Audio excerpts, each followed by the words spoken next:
नमस्कार दोस्तों, stock market studies में फिर से एक बार आपको बहुत बहुत स्वागत है। तो आज मैं फिर से आपके सामने कुछ इंपॉर्टेंट कंपनी का अपडेट लेके आया हूँ। तो इस वीडियो को लास्ट तक जरूर देखिएगा, क्योंकि इस वीडियो के अंदर आपको कुछ कंपनीज के अपडेट के साथ साथ उसके टेक्निकली चार्ट पैटर्न में भी आपके साथ शेयर करूंगा, जो टेक्निकली चार्ट पैटर्न आपको बहुत हेल्प करेगा कोई भी कंपनीज के ऊपर काम करने के लिए, कोई भी कंपनीज के ऊपर स्विंग ट्रेडिंग लेने के लिए। और कहाँ पे मैंने एंट्री लिया और कहाँ पे मेरा एग्जिट हुआ और कौन सा ट्रेड अभी भी ऑनगोइंग है, वो मैं आपके साथ शेयर करने वाला हूँ। तो फर्स्ट टाइम चैनल के ऊपर विजिट किया है तो प्लीज चैनल को सब्सक्राइब करिए, और इसी तरीके से कंटेंट पाने के लिए सबसे पहले बेल आइकन को हिट करके ऑल भी कर दीजिए, नहीं तो आपको नोटिफिकेशन कंप्लीटली नहीं जाएगा। तो चलो देख लेते हैं कौन सा कंपनी। फर्स्ट जो कंपनी जिसके बारे में चर्चा करूं उसका नाम है भारती एयरटेल। देखिए, आप सभी जानते हैं भारती एयरटेल इंडिया के अभी तीनों ही कंपनी देखा जाए तो टेलीकॉम इंडस्ट्रीज के ऊपर काम कर रहा है। एक्चुअली तीन नहीं है, चार कंपनी काम कर रहा है, गवर्नमेंट कंपनी भी है। तो देखा जाए तो मेनली दो कंपनी मार्केट के ऊपर छा चुके हैं, बाकी कंपनी अभी सिचुएशन कुछ ऐसे जगह पे पहुंच चुके हैं, सिर्फ सस्टेन करने के लिए उसको जितना जरूरी है उतना भी वो कमा नहीं पा रहे हैं। जैसे वोडाफोन आइडिया, जैसे बीएसएनएल। तो इस तरीके से दोनों कंपनी का, बीएसएनएल तो गवर्नमेंट कंपनी है, मगर वोडाफोन आइडिया का हालत खराब हो गया, उसको भी बचाने के लिए गवर्नमेंट ही उसको हेल्प कर रहा है। तो अभी दोनों कंपनी मार्केट में है, एक एयरटेल और दोनों है, दूसरा है जियो। तो देखिए, जियो तो अभी तक फाइनली स्टॉक मार्केट में लिस्टिंग नहीं है, अकेला भारती एयरटेल ही मार्केट में लिस्टिंग है। तो एक बात को आपको याद रखना है, अगर आपको कोई भी टेलीकॉम सेक्टर के ऊपर काम करना है तो एयरटेल के ऊपर ही आपको सोचना होगा। और क्वेश्चन ये आता है कि एयरटेल के ऊपर रिस्क कम है, निवेश करना चाहिए। देखिए, उसके लिए कुछ कारण मैं आपको दर्शाऊंगा। उस कारण दर्शाने से पहले कंपनी के ऊपर मैं चार्ट पैटर्न आपको दिखाऊंगा। ध्यान से देखना, मैंने भारतीय एयरटेल के ऊपर एक ट्रेड आपको मेंशन किया था, वो कुछ इस तरीके से है, कफ विथ हैंडल पैटर्न्स बना था, और फाइनली यहाँ पे हैंडल का ब्रेकआउट भी हुआ, और फाइनली इस कैंडल ने उसको कंफर्मेशन भी कर दिए थे। तो मैंने इस लेवल के ऊपर एंट्री लिया था, और मेरा जो टारगेट था वो कुछ इस जगह पे है। टारगेट मतलब कितना टारगेट था? मेरा टारगेट था 975 के आसपास। तो फाइनली क्या वो टारगेट अचीव हुआ? देखिए, फाइनली वो टारगेट अचीव नहीं हुआ, टारगेट के आसपास है। अगर मेरे एंट्री लेवल यहाँ पे है और एंट्री से अगर टारगेट तक देखूं तो टाइम पीरियड के हिसाब से देखा जाए तो 4 मंथ ऑलमोस्ट हो चुके हैं, 4 मंथ ऑनगोइंग है। तो 4 मंथ में कितना टारगेट मिलने जा रहा है? तो 4 मंथ में टारगेट मिलने जा रहा है 14%। देखिए, 4 नहीं, 6 मंथ में भी इस तरीके से टारगेट मिला तो भी मेरे लिए बेस्ट रहेगा, क्योंकि 14% के आसपास टारगेट कोई छोटा मोटा टारगेट नहीं है, अच्छे माना जाता है, वो भी 6 मंथ के अंदर अंदर। तो इस तरीके से टारगेट एंट्री लेवल मैंने क्यों लिया, वो सबसे पहले सोचना पड़ेगा। देखिए, उसके लिए फिर से मैं यहाँ पे वापस आता हूँ। देखिए, कंपनी के ऊपर एंट्री लेने के लिए दो कारण है। पहली बात, कंपनी का जो क्वार्टरली रिजल्ट है वो अलग लेवल का रिजल्ट देखने को मिला। सेल्स देखिए 32,000 करोड़ से बढ़ के हो चुके 37,000 करोड़। एक्सपेंस भी कंपनी का बड़ा था, उसके हिसाब से कंपनी का प्रॉफिटेबिलिटी भी देखिए बड़ा था। हाँ, आप कह सकते हैं कि सर कंपनी का इस बार तो प्रॉफिट कम हुआ। हाँ बिल्कुल, इस बार प्रॉफिट कम हुआ, और कंपनी का प्रॉफिट कम होने के पीछे कारण भी है। उस कारण में आपको दर्शाऊं कि कंपनी का एक्चुअली प्रॉफिट कम नहीं हुआ। कंपनी का ऑपरेटिंग प्रॉफिट देखेंगे तो 1600 करोड़ का प्रॉफिट हुआ था, और इस बार प्रॉफिट हुआ 16,000 करोड़ से बढ़ के इस बार हो चुके थे 19,500 करोड़। तो यहाँ पे जो प्रॉफिटेबिलिटी का जो ग्रोथ हुआ उसके पीछे कारण है कंपनी का बिजनेस अच्छा हुआ। तो कंपनी फिर भी नेट प्रॉफिट में लॉस, मतलब प्रॉफिट कम क्यों दिखा? क्योंकि कंपनी का आदर्श इनकम में जो पिछले बार 350 करोड़ का आदर्श इनकम में प्रॉफिट आया था वो घट के हो चुके कितना, करीबन 2,500 करोड़, 2,400 करोड़ के आसपास। तो इस कारण के वजह से शेयर के ऊपर मतलब एक प्रेशराइज देखने को मिला था। फिर भी कंपनी का जो खुद का कोर बिजनेस में प्रॉफिट हुआ था, इसके चलते कंपनी का बिजनेस अच्छा खासा हुआ और स्टॉक के ऊपर एक ट्रेडिंग अच्छा खासा मिला, इसीलिए मैंने एंट्री लिया। और दूसरा कारण यह है कि कंपनी का जो बैलेंस शीट है, यहाँ पे आप देखेंगे तो कंपनी इस बार हाईएस्ट पैसा इन्वेस्टमेंट किया। आज तक इतने पैसे एक साथ कभी भी निवेश नहीं किया। 49,000 करोड़ कंपनी एक साथ बिजनेस के ऊपर इन्वेस्ट किए, और यही कारण के वजह से मैंने ट्रेड लिया। तो देखिए, मैं आपको बार बार बोलता हूँ, किसी भी कंपनी के ऊपर चार्ट पैटर्न क्लियरली आपको कुछ पैटर्न्स दिख रहा है तो ब्लाइंडली उसके ऊपर निवेश मत कर दीजिएगा। कंपनी के ऊपर डेटा भी चेकआउट करिए कि हाँ डेटा सही में जा रहा है, क्या डेटा ठीक ठाक आपको बता रहा है। यहाँ पे मैं बता दूं, ध्यान से देखना कि इंस्टीट्यूशन भी देखिए इसके ऊपर टिके हुए हैं। क्यों टिके हुए हैं? क्योंकि उसको पता है आज नहीं तो कल फिर से एयरटेल हाई करेगा और लंबा जर्नी दिखाएगा। तो इसलिए मैंने भारती एयरटेल के ऊपर एंट्री लिया था। और आपका क्या राय है इस कंपनी के ऊपर, मुझे जरूर कमेंट्स करके बताना। तो मेरा एंट्री लेवल तो यहाँ पे मतलब यहाँ पे था, और आपका कहाँ पे था जरूर कमेंट्स करके बता सकते हैं। तो नेक्स्ट जो कंपनी है जिसके बारे में चर्चा करूँ उसका नाम है क्लीन साइंस एंड टेक्नोलॉजीज। देखिए क्लीन साइंस एंड टेक्नोलॉजी के ऊपर एक शानदार धमाका हो चुके हैं, और मैंने एक लेवल्स मार्किंग करके रखा हूँ। अगर वो लेवल को टच करे तो आपको अच्छा खासा एक ट्रेड बन सकता है। तो वो लेवल्स कौन सा है, सबसे पहले वो मैं आपको बताता हूँ। देखिए मैं चार्ट पैटर्न्स के ऊपर जाऊँ तो देखिए यहाँ पे कंटिन्यूसली देखिए बाइंग कैंडल आपको देखने को मिलेगा। करीबन 7 से 8 कैंडल आपको बाइंग दिखेगा। तो ये जो रेंज है इस रेंज को मैंने मार्किंग करके रखा। और इस रेंज को मार्किंग करने के बाद जो मुझे यहाँ पे जो रेंज देखने को मिला, वो जो टारगेट देखने को मिला, वो करीबन 20% के आसपास आपको टारगेट देखने को मिला है। अभी मैं थोड़ा सा आपको एडजस्टमेंट कर देता हूँ। हाँ अभी ठीक है। हाँ अभी देखिए अभी ठीक है। तो कंपनी की जो एडजस्टमेंट है वो मैं आपको थोड़ा सा देखिए अभी ठीक है।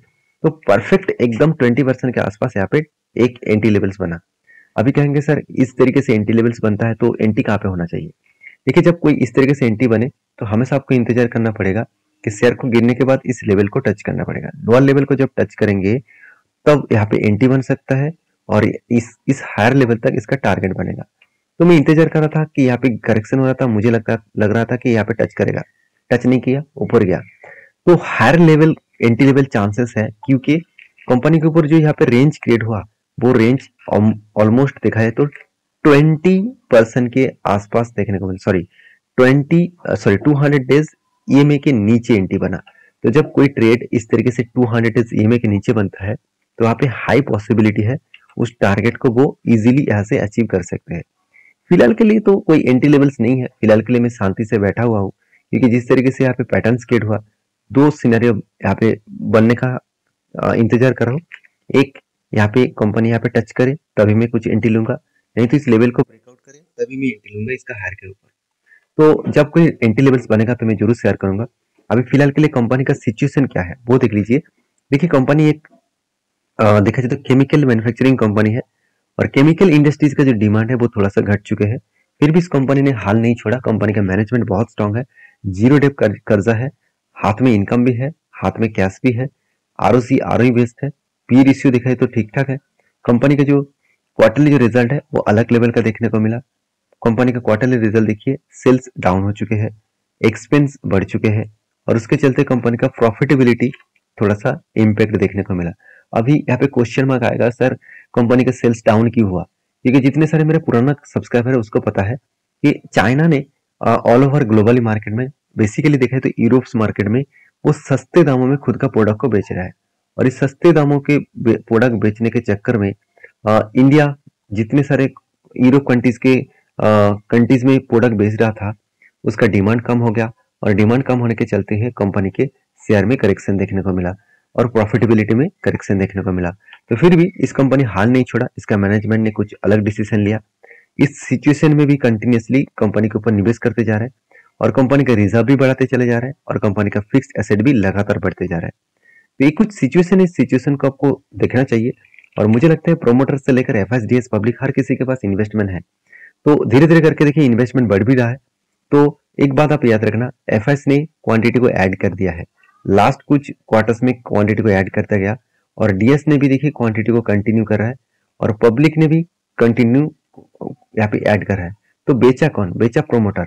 अभी क्वेश्चन आएगा सर प्रोमोटर ने माल क्यों बेचा। देखिए उसके पीछे रीजन भी है। देखिए प्रोमोटर के पास होल्डिंग कितना था, 78.50%, और सेबी के रूल्स के हिसाब से 75% के ऊपर किसी भी कंपनी के होल्डिंग प्रोमोटर के पास नहीं होना चाहिए।